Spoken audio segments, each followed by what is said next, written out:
વાપીમાં ફરી સામે આવ્યો રખડતા ઢોરનો આતંક। વાપીના ગુંજન વિસ્તારમાં સાંઢ બાખડ્યા।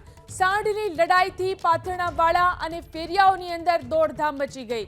સાંઢની લડાઈથી ફેરિયાઓને ભારે નુકસાન પણ થયું। પાર્ક કરેલા અનેક વાહનોમાં પણ નુકસાન થયું છે।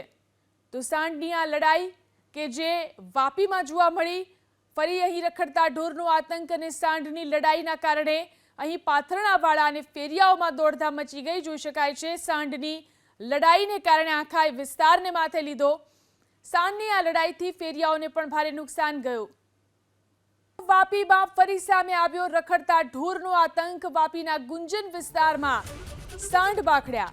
સાંઢની લડાઈથી પાથરણાવાળા અને ફેરિયાઓની અંદર દોડધામ મચી ગઈ। સાંઢની લડાઈથી ફેરિયાઓને ભારે નુકસાન પણ થયું। પાર્ક કરેલા અનેક વાહનોમાં પણ નુકસાન થયું છે। તો સાંઢની આ લડાઈ કે જે વાપીમાં જોવા મળી, ફરી અહીં રખડતા ઢોરનો આતંક અને સાંઢની લડાઈના કારણે અહીં પાથરણાવાળા અને ફેરિયાઓમાં દોડધામ મચી ગઈ। જોઈ શકાય છે સાંઢની લડાઈને કારણે આખા વિસ્તારને માથે લીધો।